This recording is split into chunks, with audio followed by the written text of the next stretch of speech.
آگے اگلی سورت ہے سورۃ البقرہ. سورۃ البقرہ مدنی سورت ہے. اللہ تعالیٰ نے جب بندے نے دعا مانگی تو اللہ تعالیٰ نے اس کے جواب میں پورا قرآن دے دیا کہ تم نے دعا مانگی ہے، لو اب پورا قرآن تمہارے سامنے موجود ہے. البقرہ جس کے اندر آپ کو شریعت کا بلو پرنٹ ملتا ہے، سارے وہ احکامات جو پورے قرآن میں کہیں نہ کہیں آئے ہیں وہ آپ کو اس صورت میں مل جاتے ہیں. اسی صورت کو اللہ تعالیٰ نے اللہ کے رسول صلی اللہ علیہ وسلم نے کہا اللہ کے رسول صلی اللہ علیہ وسلم نے اس صورت کو کہا سنام القرآن. یہ قرآن کی چوٹی ہے، قرآن کا کلائمیکس ہے، قرآن کی پیک ہے. سنام کہتے ہیں صوت کے ساتھ اونٹ کے ہمپ کو، جو کیمل کا ہمپ ہوتا ہے اس کو کہتے ہیں، یعنی وہ دور سے نظر آتا ہے. سنام القرآن البقرہ، اس کا مطلب ہے کہ اس کے اندر شریعت کے وہ تمام بیسک احکامات ہیں جو آگے قرآن میں ڈیفائن ہوں گے. البقرہ، بقرہ کا مطلب ہوتا ہے گائے. شروع ہوتی ہے بسم اللہ الرحمن الرحیم. الف لام میم، الف لام میم. اللہ تعالیٰ نے پہلے ہی لفظ پر آپ کا اور میرا امتحان لے لیا. ہم نے رسولوں کا راستہ مانگا ہے، آپ پڑھ کر دکھاؤ اس لفظ کو. رسول نے اس کو جیسے پڑھا ویسے پڑھو.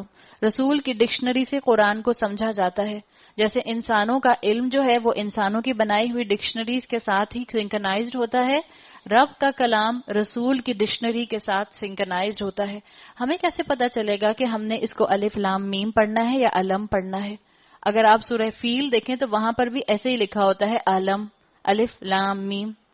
لیکن آپ نے اور میں نے رسول صلی اللہ علیہ وسلم کی ڈکشنری سے پڑھنا ہے. حروف مقطعات جن کے لیے آتا ہے کہ ان کا علم صرف اور صرف اللہ تعالیٰ کو ہے. بعض اسکالرز نے، بعض صحابہ نے اس کے مختلف مفہوم کیے، لیکن الٹیمیٹ اس کا جواب یہی ہے کہ حروف مقطعات کا علم اللہ تعالیٰ نے کسی کو نہیں دیا اور اللہ کے پاس یہ علم محفوظ ہے. اس کے لیے اسکالرز کہتے ہیں کہ اللہ تعالیٰ نے یہاں پر ایک بڑی زبردست بات کہی. جب اللہ کے رسول صلی اللہ علیہ وسلم مدینہ آئے اور مدینہ میں یہ صورت نازل ہوئی نا، سورہ بقرہ، اس وقت آپ کی جو آڈینس تھی وہ مسلمانوں کے ساتھ ساتھ جوئش کمیونٹی بھی تھی. جوئش بھی تھے، یہودی بھی تھے، بنی اسرائیلی بھی تھے. اور بنی اسرائیلی مکہ والوں کو کیا کہا کرتے تھے؟ امی، امی کہا کرتے تھے. کیوں؟ اس لیے کہ انہوں نے کسی دنیاوی درسگاہ سے لکھنا پڑھنا نہیں سیکھا تھا.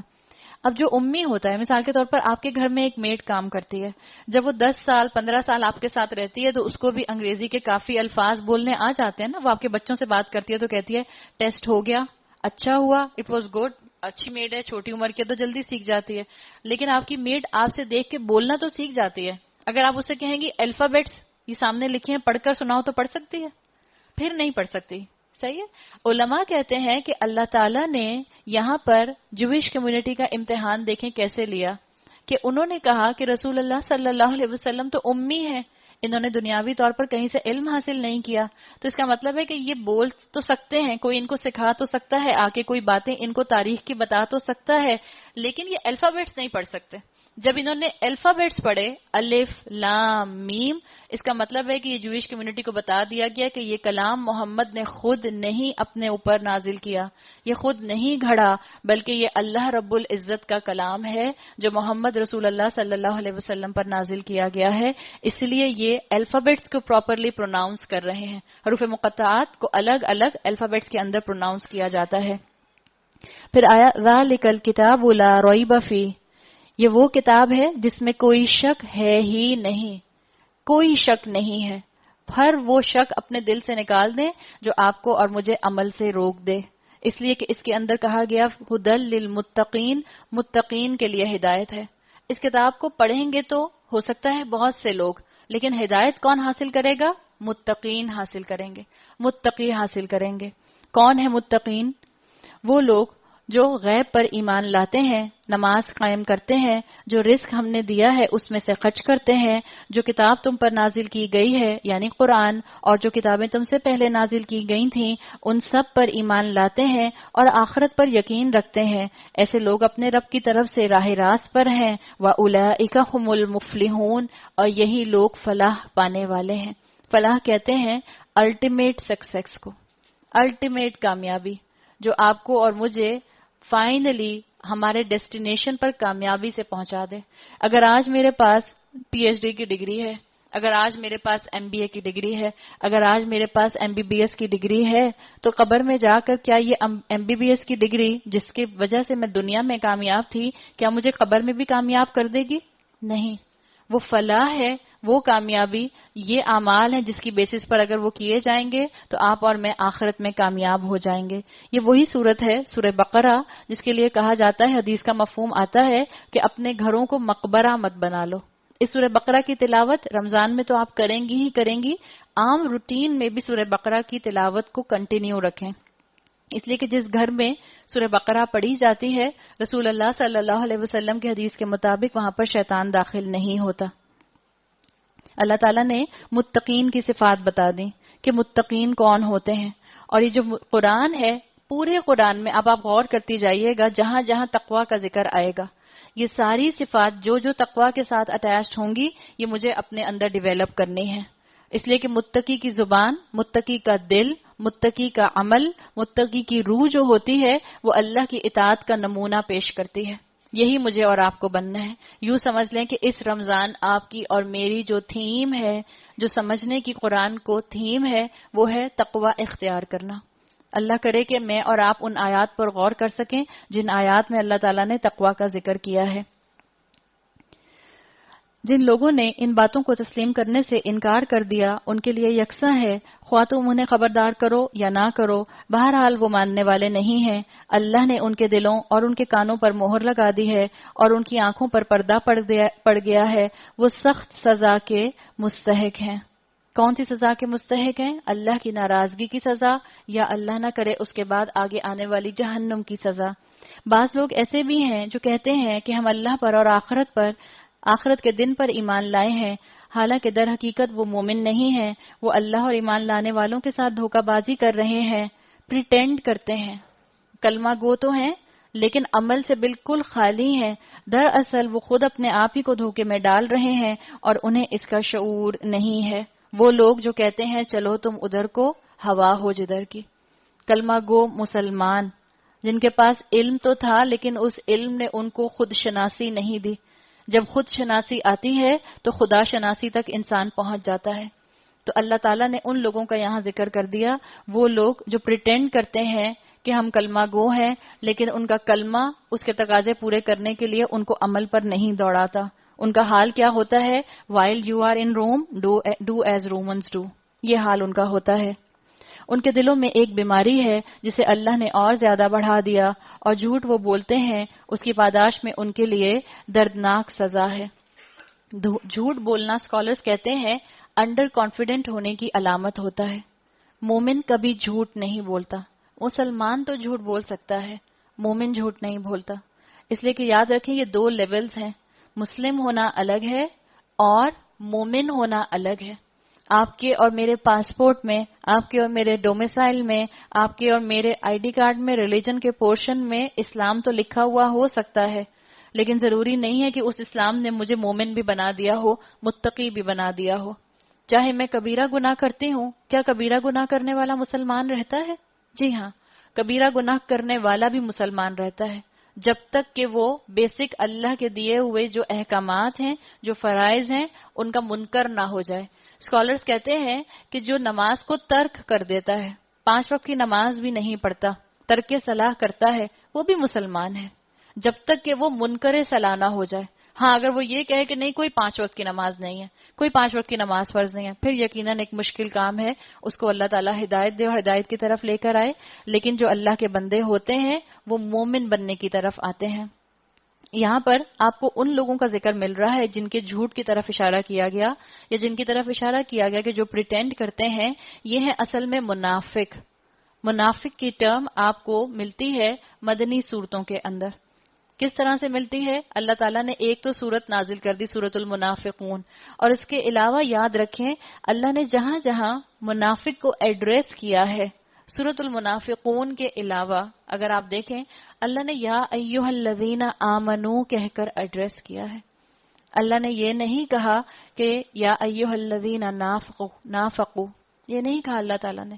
اللہ نے ایمان والوں کو ہی کہا، اس لیے کہ لیبل منافق پر مسلمان ہونے کا ہوتا ہے، لیکن اس کے اعمال اس کو نفاق کی طرف لے جاتے ہیں. جب کبھی ان سے کہا گیا کہ زمین میں فساد برپا نہ کرو تو انہوں نے یہی کہا کہ ہم تو اصلاح کرنے والے ہیں، خبردار حقیقت میں یہی لوگ مفسد ہیں مگر انہیں شعور نہیں ہے۔ جو منافق ہوتا ہے وہ کیا کرتا ہے؟ وہ یہ چاہتا ہے کہ ہر اچھی بری چیز کو بلینڈر میں ڈال کر اپنی مرضی کا دین بنا لے۔ ایسا نہیں ہو سکتا کہ میں اپنی مرضی کو بھی اپنی زندگی میں شامل رکھوں اور اللہ کی نافرمانی بھی کرتی رہوں، کہیں اللہ کی بات مانوں، کہیں اللہ کی نافرمانی کروں اور کہوں ہاں نہیں میں تو بہت اچھی مسلمان ہوں، مجھے انشاءاللہ جنت ضرور ملے گی۔ آپ کو اور مجھے دین کا بلینڈر میں سمودی نہیں بنانا، دین کو آپ کو اور مجھے بالکل کرسٹل کلیئر رکھنا ہے۔ مثال کے طور پر گٹر کے اندر آپ ایک گلاس پینے کا پانی ڈال دیں تو کیا ہوگا؟ وہ پینے کا پانی آپ کو کسی قابل نہیں ملے گا، ملے گا؟ نہیں ملے گا نا، وہ گٹر کے اندر ہی گم ہو جائے گا۔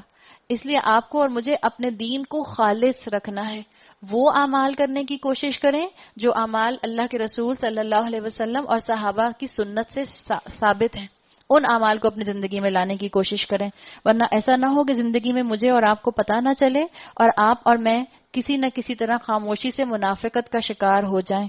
کمپرومائز نہ کریں۔ منافق ہر بات پر، ہر مشکل پر کمپرومائز کرنے کے لیے تیار ہو جاتا ہے۔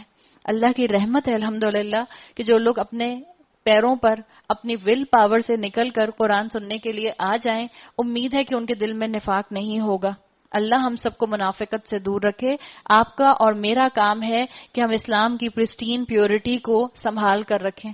اسلام کرسٹل کلیئر مذہب ہے، اسلام میں واضح احکامات ہیں، اسلام بیلنسڈ ریلیجن ہے، لیکن اس کو فالو کرنے والے اس وقت کمپرومائزز کی وجہ سے اس کو بلینڈر میں بنی ہوئی ایک سمودی بنا رہے ہیں۔ اس اسلام کی وہ شکل دنیا کو نظر نہیں آ رہی جو شکل اس کی قرآن دیتا ہے۔ کسی نے کہا تھا نا کہ اسلام وہ ہے جو قرآن کے اندر ہے اور مسلمان کچھ اور ہی ہیں جو اس پر عمل کرنے کا دعویٰ کرتے ہیں۔ تو مجھے اور آپ کو منافقت سے دور رہنے کا کہا گیا، اور جب ان سے کہا گیا کہ جس طرح دوسرے لوگ ایمان لائے ہیں، کون سے دوسرے لوگ مدینہ میں ایمان لائے تھے؟ جیسے ابو بکر، عمر، عثمان رضی اللہ عنہم اجمعین ایمان لائے ہیں، حضرت علی ایمان لائے ہیں، اسی طرح تم بھی ایمان لاؤ۔ تو انہوں نے یہی جواب دیا، کیا جواب دیا؟ انؤمن کما آمن السفہاء، کیا ہم بے وقوفوں کی طرح ایمان لے آئیں؟ کس کو بے وقوف کہہ رہے ہیں؟ ابو بکر کو بے وقوف کہہ رہے ہیں، عمر کو بے وقوف کہہ رہے ہیں، عثمان کو بے وقوف کہہ رہے ہیں، علی کو بے وقوف کہہ رہے ہیں، اس لیے کہ انہوں نے تو اپنی دنیا چھوڑ دی ہے ایک رسول کے کہنے کے مطابق، انہوں نے تو اپنی زندگی کا مقصد صرف ایک اللہ کی اطاعت بنا لیا ہے، تو ان کو بے وقوف کہہ رہے ہیں۔ اللہ نے اس پر کیا کہا؟ خبردار، الا انہم هم السفہاء ولکن لا یعلمون، حقیقت میں یہ خود بے وقوف ہے مگر یہ خود جانتے نہیں ہیں۔ جب یہ اہل ایمان سے ملتے ہیں تو کہتے ہیں ہم ایمان لائے ہیں، اور جب علیحدگی میں اپنے شیطانوں سے ملتے ہیں تو کہتے ہیں اصل میں تو ہم تمہارے ساتھ ہیں، ان لوگوں سے تو ہم بس مذاق کر رہے تھے۔ دے آر جسٹ فول، ہم ان کی وجہ سے بدل تھوڑی رہے ہیں۔ اگر درس میں گئے تو درسی شکل اپنا لی، شادی میں گئے تو شادی میں پہچانا ہی نہ جائے کہ آپ اور میں وہی ہیں جو درس میں بیٹھے ہوئے تھے، مسجد میں گئے تو الگ شکل، اور کسی سینما ہال میں گئے، آج کل تو ہم میں سے ہر کوئی سینما ہال میں پہنچا نظر آتا ہے۔ سوچیں، فرشتے نے ہاتھ رکھ کے جس دن اللہ کے کہنے پر پوچھ لیا، روز محشر جب کھڑے ہوں گے وہاں پر، کہ بتاؤ 15 جون کو شام 6 بجے نیو پلیکس میں کیا کر رہی تھی؟ کیا جواب دیں گے اللہ کو؟ ہے آپ کے اور میرے پاس جواب اس کا کوئی؟ اللہ تعالیٰ نے تو مجھے اور آپ کو ایک ایک چیز واضح بتا دی ہے۔ مسلمان 24/7 مسلمان ہوتا ہے۔ ایسا نہیں ہو سکتا کہ میں جائے نماز پر الگ ہوں، میں میرج ہال میں الگ ہوں، میں اپنی کسی دعوت میں الگ ہوں، میں ایک درس کے اندر الگ ہوں، میں مسجد کے اندر الگ ہوں، میں اسکول فرینڈز کے درمیان میں بالکل الگ نظر آؤں اور اپنی کمیٹی پارٹی میں بالکل الگ نظر آؤں۔ ایسا نہیں ہو سکتا۔ مجھے اور آپ کو اصل میں ایمان والا بننا ہے۔ اللہ تعالیٰ نے کیا کہا ان کے لیے؟ جنہوں نے کہا تھا کہ ہم تو ان کو مذاق میں ان کو بے وقوف بنا رہے ہیں، اللہ ان سے مذاق کر رہا ہے اور وہ ان کی رسی دراز کیے جاتا ہے اور یہ اپنی سرکشی میں اندھوں کی طرح بھٹکے چلے جا رہے ہیں۔ ان کو کیا لگتا ہے کہ ایک دنیا آگے ایک اور نہیں آنی؟ وہ کیا اسی دنیا میں رہ جائیں گے؟ یہ وہ لوگ ہیں جنہوں نے ہدایت کے بدلے گمراہی خرید لی، مگر یہ سودا ان کے لیے نفع بخش نہیں ہے اور یہ ہرگز درست راستے پر نہیں ہے۔ انہوں نے کیا کیا ہے؟ Short term gain, long term loss اپنے لیے سلیکٹ کر لیا ہے۔ اگر آج میں اپنی زندگی ایسے گزار رہی ہوں کہ کہیں اللہ کی مرضی، کہیں میری اپنی مرضی، اور جہاں اللہ کی مرضی ہونی چاہیے تھی وہاں کہیں میری ٹیمپٹیشن، کہیں میری خواہش، تو کہیں میں نے اپنے لیے جو ہے شارٹ ٹرم گین تو نہیں رکھا ہوا، اور لانگ ٹرم لاس کے لیے تو کہیں میں اپنے آپ کو دوڑا نہیں رہی. اسے مجھے دیکھنے کی ضرورت ہے. ان کی مثال ایسی ہے جیسے ایک شخص نے آگ روشن کی. اسکالرز کہتے ہیں ایک شخص سے مراد یہاں پر رسول ہے، اور جب اس نے سارے ماحول کو روشن کر دیا تو اللہ نے ان کا نور بصارت سلب کر لیا اور انہیں اس حال میں چھوڑ دیا کہ تاریکیوں میں انہیں کچھ نظر نہیں آتا. اللہ مجھے اور آپ کو بے عملی کی تاریکیوں میں نہ چھوڑے. صم بکم عمی فہم لا یرجعون، بہرے ہیں، گونگے ہیں، اندھے ہیں، یہ اب نہیں پلٹیں گے. حق دیکھنے کے لیے، حق سننے کے لیے، حق بولنے کے لیے اندھے ہیں، گونگے ہیں، بہرے ہیں. یہ بالکل ایسا انداز ہے. آپ دیکھیں آیت شروع ہو رہی ہے سم بکم عمی، اندھے، گونگے، بہرے. ایسے جملہ شروع نہیں ہوتا. اللہ نے یہاں پر اسکالرز کہتے ہیں کہ اللہ کی سخت ناراضگی کا اظہار ہے. جیسے کلاس میں ٹیچر زور سے بولے خاموش، چاہے پوری کلاس شور کر رہی ہو یا پوری کلاس میں سے اگر 10 بھی شور کر رہے ہو پوری کلاس خاموش ہو جاتی ہے. اللہ کا بالکل یہاں پر ایسا انداز ہے ڈانٹ والا. اندھے، گونگے، بہرے. اور آگے بتایا نہیں کون اندھے، گونگے اور بہرے. یہ نہیں کہا ہم سمن بکمن امیون، وہ سب اندھے، گونگے، بہرے. نہیں، اللہ نے ایک انداز بتایا. اللہ کی ناراضگی کا اظہار ہے اور ان لوگوں کے لیے ہے جنہوں نے اپنے حواسوں کے اوپر اپنی دنیا کو سوار کیا ہوا ہے. اللہ نے ان کے ساتھ ناراضگی کا اظہار کیا ہے اور کہا ہے فَهُمْ لَا يَرْجِعُونَ، اب وہ نہیں واپس پلٹیں گے. یا پھر ان کی مثال یوں سمجھو کہ آسمان سے زور کی بارش ہو رہی ہے اور اس کے ساتھ اندھیری گھٹا اور کڑک اور چمک بھی ہے.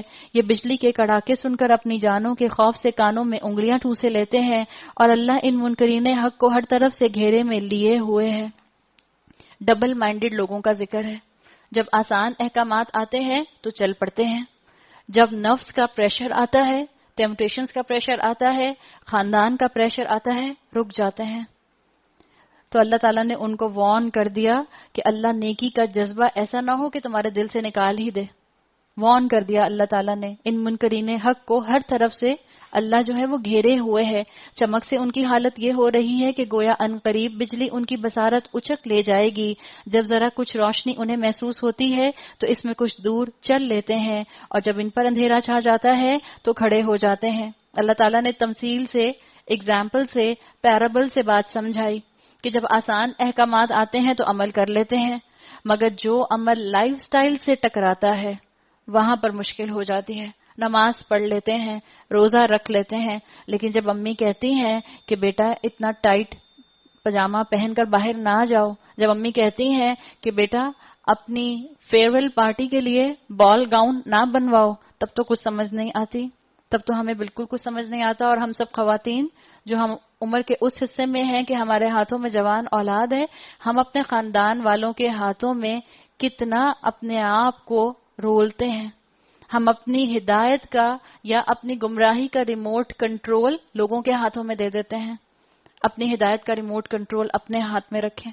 میرا خاندان مجھے جو ہے وہ نہ کہے کہ ایسے چلو، سائمن سیز نہ کھیلے میرے ساتھ. خاندان کہے کھڑے ہو جاؤ تو میں کھڑی ہو جاؤں، خاندان کہے بیٹھ جاؤ تو میں بیٹھ جاؤں، خاندان کہے فلاں رسم کر لو تو میں کر لوں، خاندان کہے کہ اس طرح سے شادی کر لو تو میں کر لوں، معاشرہ کہے کہ اس طرح سے کپڑے پہننا شروع کرو تو میں اس طرح سے کپڑے پہننا شروع کر دوں.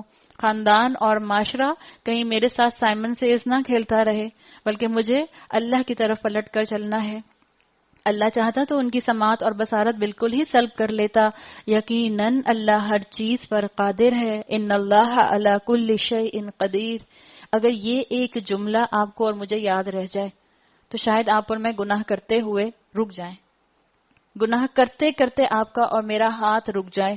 زبان پر مچلتے الفاظ جو کسی کی غیبت کے لیے نکل رہے ہوں شاید وہ رک جائیں جب ہم یہ یاد رکھ لیں ان اللہ علی کل شیء قدیر.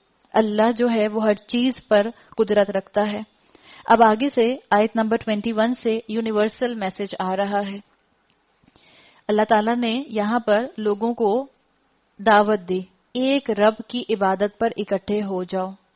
مکی قرآن کا سمجھ لیں ایک طرح سے خلاصہ آپ کو یہاں محسوس ہوگا. یا ایھا الناس کے الفاظ قرآن میں تقریباً 25 ٹائمز آتے ہیں. یا ایھا الناس اعبدوا ربکم، لوگو بندگی اختیار کرو اپنے اس رب کی جو تمہارا اور تم سے پہلے جو لوگ گزرے ہیں ان سب کا خالق ہے. یعنی اللہ تمہارا بھی رب ہے اور تمہارے آبا کا بھی رب ہے. ہو سکتا ہے تمہارے اینسیسٹر اپنی زندگی میں کوئی کام غلط کرتے رہے ہوں، اگر تمہیں علم آ گیا ہے اس غلط کام کو کنٹینیو نہ کرنا بلکہ ان کے لیے صدقہ جاریہ بنو اور ان اعمال کو درست کرنے کی کوشش کرو. ان سب کا خالق اللہ ہے. تمہارے بچنے کی توقع اسی صورت سے ہو سکتی ہے. وہی تو ہے جس نے تمہارے لیے زمین کا فرش بچھایا، آسمان کی چھت بنائی، اوپر سے پانی برسایا اور اس کے ذریعے سے ہر طرح کی پیداوار نکال کر تمہارے لیے رزق بہم پہنچایا. پھر کیا کہا؟ فَلَا تَجْعَلُوا لِلَّهِ أَنْدَادًا وَأَنْتُمْ تَعْلَمُونَ، بس تم یہ جانتے ہو اور دوسروں کو اللہ کا مد مقابل یہ جان کر مت ٹھہراؤ. اللہ تعالیٰ نے یہاں پر توحید کے راستے کی رکاوٹ کا ذکر کر دیا. ایک توحید کے راستے کی رکاوٹ ہے اینسیسٹر ورشپ، اور دوسری توحید کے راستے کی رکاوٹ ہے نیچر ورشپ. ہم فزیکل لاز کو اتنا مانتے ہیں کہ ہم اس کو مدر نیچر تو کہنے لگ گئے اور ہم یہ بھول ہی گئے کہ یہ مدر نیچر کو کنٹرول کرنے والا اصل میں کون ہے. اللہ تعالیٰ نے مختلف چیزوں کو یہاں پر آبزرو کرنے کو کہا. دیکھو اللہ تعالیٰ نے کائنات کتنی خوبصورت بنائی ہے. اللہ نے چاند اور ستارے کتنے خوبصورت بنائے ہیں. اللہ بارش کا کتنا خوبصورت تمہیں جو ہے وہ سین دکھاتا ہے. جب کبھی بارش ہوتی ہے، آپ دیکھیں، وہ ہماری استاد ہیں، وہ ہمیشہ کہتی ہیں کہ جب بارش ہوتی ہے تو خاص طور پر جو کراچی والے ہیں وہ ایسے نہیں کہتے کہ بارش ہو رہی ہے. کیسے کہتے ہیں؟ بارش ہو رہی ہے. ایکسائٹمنٹ سے آپ اور میں کہتے ہیں. ہم ابھی بھی دعا کرتے ہیں اللہ ہمارے شہر کو رحمت والی بارش عطا فرمائے، اس لیے کہ بہت عرصے سے بارش نہیں ہوئی. اللہ تعالیٰ نے کائنات کی خوبصورتی کی طرف آپ کو اور مجھے متوجہ کیا اور بتایا کہ یہ کائنات کی خوبصورتی، یہ ہرا بھرا تمہارا باغ، یہ تمہارے نظر آنے والے گرین پودے، یہ پھول مختلف رنگوں کے، یہ ایک سودنگ کلر کا آسمان، یہ تمہارے لیے ہے. یہ اللہ نے کسی جانور کے لیے نہیں بنایا کہ وہ دیکھے اور اس کو ایڈمائر کرے، تمہارے لیے بنایا ہے تاکہ تم اس کو دیکھ کر ایڈمائر کرو، اپنے رب کی حمد کرو، اپنے رب کا شکر کرو اور اس کے رب کے بتائے ہوئے احکامات کے مطابق عمل کرو. اور اگر تمہیں اس امر میں شک ہے کہ یہ کتاب جو ہم نے اپنے بندے پر اتاری ہے یہ ہماری ہے یا نہیں، تو تم اس کی مانند ایک ہی صورت بنا لاؤ، اپنے سارے ہم نواؤں کو بلا لو، ایک اللہ کو چھوڑ کر باقی جس کی چاہو تم مدد لے لو. اگر تم سچے ہو تو یہ کام کر کے دکھاؤ. اگر آج مجھے اور آپ کو لگتا ہے کہ ہم ایسے لاز بنا سکتے ہیں جن لاز کی وجہ سے مردوں کو مردوں کے حقوق ملیں گے، عورتوں کو عورتوں کے حقوق ملیں گے، تو بنا لیں ایسا قانون، بنا لیں ایسا کانسٹیٹیوشن. اگر ہمیں لگتا ہے کہ ہم دنیا میں ایسا قانون، ایسا سسٹم لا سکتے ہیں، ایسا کانسٹیٹیوشن لا سکتے ہیں جس سے انوائرمنٹل پولوشن نہیں ہوگی، تو بنا لیں آپ اور میں ایسا کانسٹیٹیوشن. اگر آپ اور میں چاہتے ہیں کہ ہم ایسا سسٹم بنا سکتے ہیں جس سے ایکو سسٹم بھی ڈسٹرب نہیں ہوگا، جس سے عورتوں کو حقوق ملیں گے، جس سے کوئی بچہ ابارٹ نہیں ہوگا، جس سے کسی کی ناک تلفی نہیں ہوگی، جس سے کسی کو مرڈر نہیں کیا جائے گا، تو بنائے نا ایسا قانون. دنیا والے بناتے کیوں نہیں؟ اس دور کے لوگوں کو اللہ تعالیٰ نے دعویٰ دیا تھا، چیلنج کیا تھا کہ بنا کے لاؤ ایک صورت. آج اس قرآن کے خلاف انگلیاں اٹھانے والے ہیں نا کہ یہ قرآن تو 1450 سال پرانا ہے، آج اپلائی نہیں ہو سکتا، آج اپلیکیبل نہیں ہے، تو جائیں پھر آج کے قوانین بنا کر لائیں. کیوں آج تک دنیا ایسے قوانین نافذ نہیں کر سکی، ایسے کانسٹیٹیوشنز نہیں ڈیولپ کر سکی کہ دنیا کے اندر آپ کو پیس اینڈ پراسپیرٹی نظر آتا؟ پیس اینڈ پراسپیرٹی آپ کو کسی بھی ملک میں نظر نہیں آتا. تو اللہ تعالیٰ نے واضح کر دیا کہ یہ کھلا چیلنج ہے، اور اس چیلنج کو تم سمجھ جاؤ کہ جو تمہیں اللہ نے یہاں پر اصل میں سسٹم دیے ہیں اس قرآن کے ذریعے، وہ بیسٹ اپلیکیبل سسٹم ہے. اور اگر تمہیں اس امر میں شک ہے کہ یہ کتاب جو ہم نے اپنے بندے پر اتاری ہے یہ ہماری ہے یا نہیں، تو اس کی مانند ایک ہی صورت بنا لاؤ، اپنے سارے ہم نواؤں کو بلا لو. کتنا بڑا اللہ کا چیلنج ہے. اور اگر تم سچے ہو تو یہ کر کے دکھاؤ. لیکن اگر تم نے ایسا نہ کیا اور یقیناً کبھی نہیں کر سکتے، تو ڈرو اس آگ سے جس کا ایندھن بنیں گے انسان اور پتھر. اللہ تعالیٰ نے وارن کر دیا. اگر ایسی بات ہے تو پھر دیکھ لو تم کس کا فیول بننے جا رہے ہو.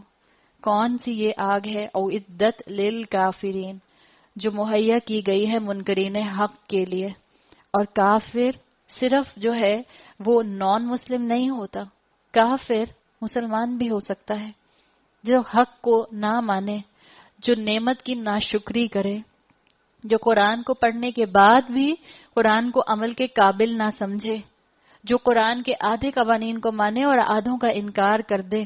اللہ نے کہا اعدت للکافرین، یہ جہنم انہی کافروں کے لیے مہیا کی گئی ہے۔ اور اے پیغمبر صلی اللہ علیہ وسلم، جو لوگ اس کتاب پر ایمان لے آئیں اور اس کے مطابق اپنے عمل درست کر لیں، انہیں خوشخبری دے دو کہ ان کے لیے ایسے باغ ہیں جن کے نیچے نہریں بہتی ہوں گی۔ ان باغوں کے پھل صورت میں دنیا کے پھلوں سے ملتے جلتے ہوں گے، لیکن جب پھل انہیں کھانے کو دیے جائیں گے تو وہ کہیں گے کہ ایسے ہی پھل اس سے پہلے دنیا میں ہم کو دیے جاتے تھے۔ رسول اللہ صلی اللہ علیہ وسلم کی حدیث کا مفہوم آتا ہے کہ دنیا کے پھلوں میں اور جنت کے پھلوں میں کوئی چیز مشترک نہیں ہوگی سوائے ناموں کے، یا بہت تو شکل و صورت میں۔ آپ دنیا میں پھل کھاتی ہیں، کسٹرڈ ایپل، کیا کہتے ہیں اس کو، شریفہ۔ آپ شریفہ کھاتی ہیں، کہ کسی کو شریفہ پسند ہے تو آپ کو اس میں کتنے جتن کرنے پڑتے ہیں، ہر ایک آپ کو بائٹ کے اندر 4 بیج مل جاتے ہیں۔ کیا پتہ جنت کا ایسا پھل ہو، کسٹرڈ ایپل، شریفہ، جس کے اندر ایک بھی بیج نہ ہو۔ آج کل بچے آم آئے ہوئے ہیں، آپ کوئی بچے کہتے ہوں گے اس کو کیوبز میں کاٹ کے دے دیں، کہتے ہیں بچے؟ آج کل کے بچے جو ہیں وہ اس طرح سے کھانا پسند نہیں کرتے جس طرح سے ہم نے کھایا اپنے بچپن میں، تو وہ کہتے ہیں کہ اسے کیوبز میں کاٹ کے دے دیں۔ کیا پتہ جنت میں آم ہی ایسا ہو کہ چھلکا اتارا، اندر سے کیوبز کٹے ہوئے نکل رہے ہیں، خود بخود کیوبز جو ہیں وہ آگے پیالے کے اندر ہم کھا رہے ہیں اور نوش فرما رہے ہیں۔ تو یہ اللہ تعالیٰ نے اپنی جنت کا ایک سروے کرایا ہے کہ جنت کے جو پھل ہوں گے ان کا تو کوئی مقابلہ ہی نہیں ہے۔ ان کے لیے وہاں پاکیزہ بیویاں ہوں گی، وَلَهُمْ فِيهَا أَزْوَاجٌ مُطَهَّرَةٌ وَهُمْ فِيهَا خَالِدُونَ، اور وہ وہاں ہمیشہ رہیں گے۔ جب بھی کھانے پینے کی بات آتی ہے، آپ دیکھیں جو آپ کھانا اکیلے بیٹھ کے کھائیں اور ایک کھانا آپ کسی کی کمپنی میں کھائیں، اور کمپنی بھی اگر آپ کو اپنی پسند کی مل جائے تو آپ کھانے کو کتنا انجوائے کرتے ہیں۔ آج کل کی لینگویج میں بچوں کو، ٹین ایج بچوں کو ان کے دوست مل جائیں اور بیویوں کو ان کے شوہر مل جائیں، اللہ ماشاء اللہ، وہ کہیں شوہروں کو دیکھ کر تو موڈ ہی خراب ہو جاتا ہے۔ تو اللہ تعالیٰ نے کمپنی کا ذکر کیا کہ اللہ تعالیٰ وہاں پر بہترین کمپنی دیں گے۔ اب آگے اللہ تعالیٰ مثال بتا رہے ہیں، ہاں اللہ اس سے ہرگز نہیں شرماتا کہ مچھر یا اس سے بھی حقیر تر کسی چیز کی تمثیلیں دے، کسی چیز کی مثال دے۔ جو لوگ حق بات کو قبول کرنے والے ہیں وہ انہی تمثیلوں کو دیکھ کر جان لیتے ہیں کہ یہ حق ہے جو ان کی رب کی طرف سے آیا ہے، اور جو ماننے والے نہیں ہیں انہیں سن کر کہنے لگتے ہیں ایسی تمثیلوں سے، ایسے پیرابل سے اللہ کو کیا سروکار، یعنی ایٹیٹیوڈ ہے ان کے اندر، الفاظ نہیں ان کے، بلکہ اسکالرز کہتے ہیں کہ منافق کا جو رویہ ہوتا ہے وہ پرابلمٹک ہوتا ہے، ایٹیٹیوڈ پرابلمٹک ہوتا ہے۔ اسی طرح اللہ ایک ہی بات سے بہتوں کو گمراہی میں مبتلا کر دیتا ہے اور بہتوں کو راہ راست دکھا دیتا ہے۔ یضل بہ کثیرا ویہدی بہ کثیرا، ایروگنس ہے اس کے اندر، یہ جو ہے نا کہ اللہ کو ایسی مثالوں سے کیا سروکار، اللہ ایسے معمولی معمولی اگزامپلس کیوں دیتا ہے۔ اور آپ دیکھیں کہ آج یہی معمولی معمولی اگزامپل کو سائنس ترقی کرتے کرتے کہاں پہنچ گئی۔ کبھی آپ کو موقع ملے تو ہارون یاحییٰ کی ڈاکیومنٹری دیکھیں آپ کبھی، مچھر کے اوپر، آپ کو کتنی ڈیٹیل ملے گی کہ آپ کو یقین نہیں آئے گا۔ ملیریا آج مچھر سے پھیلتا ہے، یلو فیور مچھر سے پھیلتا ہے، ڈینگی مچھر سے پھیلتا ہے۔ کس قدر یہ آج لوگوں کے اندر تکلیف کا باعث بن رہا ہے، اور لوگوں نے انہی چیزوں کو مذاق بنانے کے لیے استعمال کر لیا کہ اللہ اتنی پیٹی پیٹی اگزامپلز دیتا ہے، اتنی معمولی معمولی مثالیں دیتا ہے۔